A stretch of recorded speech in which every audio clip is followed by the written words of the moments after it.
ಆತ್ಮೀಯ H16 news ಅರ್ಥಾತ್ ಸೀತಾರಾಮ್ ನ್ಯೂಸದ ವೀಕ್ಷಕರೇ, ನಾನು ನಿಮ್ಮವ ಎಂ ಆಯುಧ ಮಲ್ಲಪ್ಪ ಜೊತೆ ಅವರು. ತಾವು ಈಗ ಸುದ್ದಿಗಳ ಲೋಕಕ್ಕೆ ಎಂಟ್ರಿ ಹೊಡಿತಾ ಇದ್ದೀರಿ. ಈ ಸುದ್ದಿಗಳನ್ನು ಪ್ರತಿಯೊಂದು ನೋಡೋ ಜೊತೆಗೆ ನಿಮ್ಮ ಅಭಿಪ್ರಾಯಗಳನ್ನು ಹಂಚ್ತಾ ಇರಿ. ಯಾಕಂದರೆ ಈ ಸುದ್ದಿಗಳು ನಿಮಗಾಗಿ, ನಿಮ್ಮ ಬದುಕಿಗಾಗಿ, ನಿಮ್ಮ ವೈಚಾರಿಕೆಗಾಗಿ, ನಿಮ್ಮ ತಿಳುವಳಿಕೆಗಾಗಿಯೂ ನಿಮಗೂ ಗೊತ್ತು. ಜೊತೆಗೆ ನಮಗೂ ನಿಮ್ಮೊಂದಿಗೆ ಇದೊಂದು ಮಾತಾಡುವಂಥ ಜೊತೆಗೆ ಸುದ್ದಿಗಳನ್ನು ಬಿಡುವಂಥ ಕೆಲಸ. ಈ ಕೆಲಸದಲ್ಲಿ ನಾವು ನಿಮ್ಮೊಂದಿಗಿದ್ದೀವಿ ಅಂತ ಹೇಳ್ತಾ ನೋಡ್ತಾ ಇರಿ ಸುದ್ದಿಗಳನ್ನು.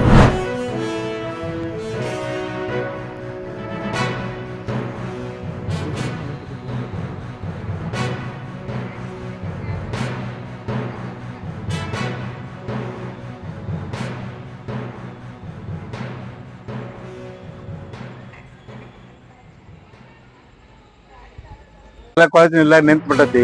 ಇಲ್ಲಿ ಜನರಿಗೆಲ್ಲ ಸಾಮಾನ್ಯ ಜನರ, ಅಲ್ಲಿ ಬಡ ಜನರು, ಕುರಿಕಾರರು, ರಾಜಕೀಯ ತೀರಾ ಹಿಂದುಳಿದವರ ಶಾಸಕರ ಹೋಗ್ಲಿಕ್ಕೆ ಕೂಡ ಅನ್ಸುತ್ತ ಜನ. ಆ ಬಳಿಕ ಕಾರ್ಪೊರೇಟ್ ಇಲ್ಲಿ ಬರುವುದಿಲ್ಲ. ಬಂದರೂ ಕೂಡ ಅವ್ರನ್ನ ನೋಡಿ ಹೋಗಿಬಿಡ್ತಾರೆ. ಅನೇಕ ಅಧಿಕಾರಿ ಕಳಿಸ್ತಾರೆ, ಅವ್ರು ನೋಡ್ಕೊಂಡು ಫೋಟೋ ತಗೊಂಡು ಹೋಗಿಬಿಡ್ತಾರೆ. ಅದಕ್ಕೊಂದು ಏನಾದರೂ ಮಾಡಲಿಕ್ಕೆ ಸರ್ಕಾರಕ್ಕೆ ನಿಮ್ಮಿಂದ ಎಷ್ಟಾಗತ್ತೆ ನೀವು ಮಾಡಿರಿ. ಮತ್ತು ಇದನ್ನು ಬರ್ತೀರಿ, ಫೋಟೋ ತಗೊಂಡು ನೀವು ಹೋಗ್ಬೇಡ್ರಿ. ಇದು ಎಲ್ಲರದ್ದು ಹೈಲೈಟ್ ಮುಖಪುಟದಲ್ಲಿ ಕೊಡ್ರಿ. ಏನು ಬರೀ ಎಲ್ಲರೂ ಮೂಲ್ಯಾಗ ಕೊಟ್ಬಿಡ್ಬೇಕು. ಜನ ನೋಡ್ತಾರೆ, ತಿರುಗಿ ಹಾಕ್ತಾರೆ, ಮುಗಿದು ಹೋಗ್ತೈತಿ. ಆ ರೀತಿ ಮಾಡಿದ್ರೆ ಮಾಡ್ರಿ. ಜನರನ್ನ ಈ ರೀತಿ ಮಾಡಬೇಡ್ರಿ. ಚಿಕ್ಕ ಮಕ್ಕಳು, ಆ ಬಳಿಕ ಹೆಣ್ಮಕ್ಳು ಹಾವ ಜಿರ್ಲಿ ಬಂದು ಹಾಸಿಗೆಯಲ್ಲಿ ಬರ್ತಾ ಇದ್ದಾವೆ ಅವರಲ್ಲಿ. ಅದೇ ಜನ ಸರ್ಕಾರ ಮಾಡ್ಕೊಂಡು ತಮ್ಮ ದುಡಿಮೆಯನ್ನು ಮಾಡ್ತಾ ಇದ್ದಾರೆ ಜನ. ಅದಕ್ಕೆ ಇದಕ್ಕೊಂದು ಏನೋ ಪರ್ಯಾಯ ಕಂಡು ನಿಮ್ಮಿಂದ ಎಷ್ಟಾಗತ್ತೆ ಅಷ್ಟು ನೀವು ಮಾಡಿರಿ. ಇಲ್ಲಿ ಜನನೂ ಮಾಡ್ತಾ ಇದ್ದಾರೆ, ಶಾಸಕರ ಕಡೆ ಹೋಗ್ತಾರೆ, ಬರ್ತಾರೆ, ನಡೆದಾಯ್ತದೆ ಪ್ರಯತ್ನ. ಇಂಥ ಎಷ್ಟೋ ರಾಜ್ಯದಲ್ಲಿ ಆಗ್ತಾ ಬೆಳೆದು ಮಾಡ್ತಾ ಇದ್ದಾರೆ. ಅದಕ್ಕೆ ಇದನ್ನು ನಿಮ್ಮಿಂದ ಎಷ್ಟಾಗತ್ತೆ ಹೈಲೈಟ್ ಮಾಡಿರಿ, ಸ್ವಲ್ಪ ಜನರಿಗೆ ಗೊತ್ತಾಗುವಂಗೆ ಮಾಡಿರಿ. ಆ ಮೇಲಧಿಕಾರಿಗಳಿಗೆ, ಕಾರ್ಪೊರೇಷನ್ದವ್ರಿಗೆ ಅವರು ಬರ್ತಾರೆ, ನೋಡ್ತಾರೆ, ಹೋಗ್ತಾರೆ. ಏನು ಯಾರು ಎಲ್ಲದ ಆದ್ ಮಾಡಿದ್ದಾರೆ. ಯಾಕಂದ್ರೆ ನಮ್ಮ ತಂದೆಯವರ ನಾಗಪ್ಪ ಭೀಮಪ್ಪ ಯಡ್ರಾವಿ ಅಂತ್ರಿ, ಅವ್ರ ಮಕ್ಕಳು ನಾವು. ನಮಗೆ ಏನಾಗೈತ್ರಿ, ನಮ್ಮ ಹೊಲ್ದಾಗ ಒಂದು ಅತಿಕ್ರಮಣ ಮಾಡಿ ನಮ್ಮ ಹೊಲ್ದಾಗ ಒಂದು ದೇವರ ಕುಣಿಸ್ಯಾರ್ರಿ. ಆ ದೇವರ ಕುಣಿಸಿ ಅಲ್ಲಿ ಕಂಪೌಂಡ್ ಕಟ್ಟಿ ನಮ್ಮನ್ನು ಅಲ್ಲಿ ಕೇಳಕ್ಕೆ ಹೋದ್ರೆ ನಮ್ಮನ್ನು ಬಡಿದು ಹೊಡಿದು ಮತ್ತು ನೀವು ಕೊಲೆ ಮಾಡ್ಕೊಂಡು ಕೂತಾರ್ರಿ. ಒಂದು 25 ಜನ ಸೇರಿಕೊಂಡು ಎಲ್ಲರೂ ನಮ್ಮ ಮೇಲೆ ಹರಾಸ್ಮೆಂಟ್ ಮಾಡತ್ತಾರ್ರಿ. ಆಮೇಲೆ ನಮಗೆ ಹಾದಿ ಬಂದ್ ಮಾಡ್ಯಾರ್ರಿ. ನಮಗೆ ಹೊಲಕ್ಕೆ ಹೋಗಾಕ ಬರಾಕ, ನಮ್ಮ ಬೆಳೆ ಮಾಡೋಕೆ ಯಾವುದೇ ಒಂದು ಥರದಂಥದ್ದು ನಮ್ಗೆ ಹಾದಿ ಬಿಡಾತಿಲ್ರಿ. ಅವ್ರು ಹಾದಿ ಬಿಡು ಅಂತ ಕೇಳಕ್ಕೆ ಹೋದ್ರೆ ನಮ್ಗೆ ಹೊಡ್ಯಾಕ ಕೊಲೆ ಮಾಡಕ್ಕೆ ಬರ್ತಾರ್ರಿ. ಆಮೇಲೆ ನಮ್ಮ ತಂದೆ ಹಾರ್ಟ್ ಪೇಷಂಟ್ ರೀ. ನಮ್ಮ ತಂದೆಗೆ ಏನಾಗೈತೆ ಅಂದ್ರೆ ಮಾನಸಿಕ ಇವರು ಕಿರ್ಕೊಳ್ಳೋದಿಂದನೇ ನಮ್ಮ ತಂದೆ ಮಾನಸಿಕವಾಗಿ ಭಾಳ ಕುಗ್ಗಿ ಹೋಗ್ಯಾರ್ರಿ. ಈಗ ಏನಾಗೈತಿ, ಅಲ್ಲಿ ಪೊಲೀಸ್ ಸ್ಟೇಷನ್ಗೆ ಹೋದ್ರೆ ಅಲ್ಲಿ ದಿನಾನು ನಾವು ಪೊಲೀಸ್ ಸ್ಟೇಷನ್ಗೆ ಹೋಗ್ಬೇಕ್ರಿ, ಕುಂಡ್ರಬೇಕ್ರಿ, ಬರ್ಬೇಕ್ರಿ. ಇದೇ ರೀತಿ ಒಂದು ವರ್ಷದಿಂದನೂ ನಮ್ಮನ್ನು ಈ ಥರ ಹರಾಸ್ಮೆಂಟ್ ಮಾಡ್ಕೊತ ಬಂದಾರಿ. ಇನ್ನೂವರೆಗೂ ಒಂದು ಸಲನೂ ನಮ್ಮ ಪರವಾಗಿ ನ್ಯಾಯ ಕೊಟ್ಟಿಲ್ರಿ. ಆಮೇಲೆ ಕೌಂಟ್ರ್ ಕೇಸ್ ಮಾಡ್ತಾರೆ. ನಮ್ದು ಏನೂ ತಪ್ಪಿಲ್ಲರೂ ನಮ್ಮೆಲ್ಲ ಕೌಂಟ್ರ್ ಕೇಸ್ ಮಾಡಿ ಅಟ್ರು ಯಾರು ಇದ್ರಾಗೆ ಸಿಚುವೇಶನ್ದಾಗ ಇದ್ರು ಹೆಣ್ಮಕ್ಳ ಮೇಲೆ, ಹೆಣ್ಮಕ್ಳು ಗಂಡುಗಳ ಮೇಲೆ, ಆಮೇಲೆ ನಮ್ಮ ಸಣ್ಣ ಮಕ್ಳ ಮೇಲೆ ಎಲ್ಲರ ಮೇಲೂ ನಮ್ಮ ಕೌಂಟ್ರ್ ಕೇಸ್ ಪೊಲೀಸ್ ಸ್ಟೇಷನ್ ಅವರ ರಿಲೇಷನ್ ಐತ್ರಿ. ಅಲ್ಲಿ CPO ಸಾಹೇಬ್ರಿಗೆ ಯೋಗಿಸ್ಯಾರ್ರಿ, ಶ್ರೀಶೈಲ್ ಬ್ಯಾಕ್ವರ್ಡ್ ಅಂತ ಸರಿ ಅವ್ರು ಏನು ಮಾಡ್ಯಾರ, ಅಲ್ಲಿ ಹೋಗಿ ರಿಲೇಷನ್ ಬಂದ್ರು, ಅವ್ರು ತೆಗಿನ್ ಕೊಟ್ಟಾರ, ರಿಲೇಷನ್ ಐತ್ರಿ. ಆ ಒಂದು ಕಾರಣದಿಂದ ಹಿಡ್ಕೊಂಡು ಎಲ್ಲರಿಗೂ ಅವ್ರು ಸಪೋರ್ಟ್ ಮಾಡ್ತಾರೆ ರೀ, ಅವ್ರು ರಕ್ಷಣೆ ಕೊಡತ್ತಾರೆ. ಆದರೆ ನಮಗಂತೂ ಅಲ್ಲಿ ರಕ್ಷಣೆ ಸಿಗ್ತಿಲ್ರಿ. ನಾವು ಎಷ್ಟು ನಾವು ಪ್ರಯತ್ನ ಮಾಡಿದ್ರು, ನಾವು ಎಷ್ಟು ಅವ್ರಿಗೆ ಅರ್ಥ ಮಾಡ್ಸಕ್ಕೆ ಹೋದ್ರೂ, ನಮ್ಮ ಕಡೆ ನಾವು ಎಲ್ಲ ಕಾಗದಗಳನ್ನ ಪ್ರೂಫ್ಗಳನ್ನ ಇಟ್ಕೊಂಡು ಹೋದ್ರೂ ನಮ್ಗೆ ನ್ಯಾಯ ಕೊಡಿಸ್ತಿಲ್ರಿ ಅವ್ರು. ನಾನು ನಮ್ಮ ತಂದೆ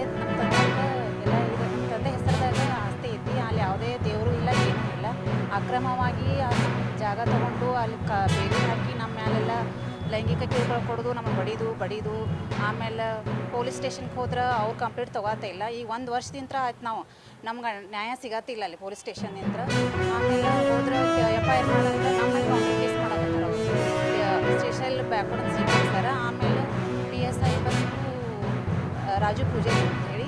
ನಾವು ಈಗ ಏನಾರು ಹೋದ್ರೆ 4 ತಾಸು ಗಂಟೆ 5 ತಾಸು ಗಂಟೆ ಸ್ಟೇಷನ್ದಾಗ ಕೂತ್ಕೊಂಡು ನಮ್ಗೆ ನ್ಯಾಯ ಸಿಗೋಂಗಿಲ್ಲ.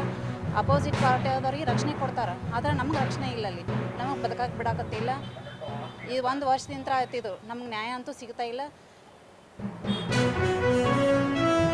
ಅಪೋಸಿಟ್ ಪಾರ್ಟಿ ಅಂದರೆ ಶಿವಾಜಿ ಯಡ್ರಾವಿ, ಆಮೇಲೆ ಸಿದ್ದಪ್ಪ ಗುಡೇನವರ, ವಿಠಲ್ ಗುಡೇನವರ, ಆಮೇಲೆ ಪ್ರವೀಣ್ ಯಡ್ರಾವಿ, ಚೇತನ್ ಯಡ್ರಾವಿ, ಮಹಾದೇವ ಯಡ್ರಾವಿ, ಒಂದು ಅದಕ್ಕೂ ಪರಿಹಾರ ಹುಡುಕಬೇಕು. ಮತ್ತು ಇದು ಏನಿಗೆ ಮೇಲೆ ಅತ್ಯಾಚಾರ ನಿಮಗೆ ಹೊಡೆದಿದ್ದಾರಲ್ಲ ಅದ್ರದ್ದು ನಾವು ಪರಿಹಾರ ಹುಡುಕಬೇಕು.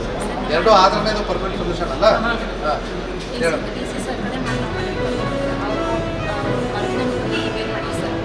ಅಲ್ಲಿ ಸ್ಪಾಟಿಗೆ ಬಂದಿದೆ ಸರ್. ನಮ್ಮೂರು ಕಲಾಟೆ ಕರ್ಕೊಂಡು ತಹಶೀಲ್ ಸರ್ ಬಂದಿದ್ದೀವಿ. ಅವ್ರು ಯಾರು ಆಯ್ತು, ಪರವಾಗಿಲ್ಲ. ಬಂದು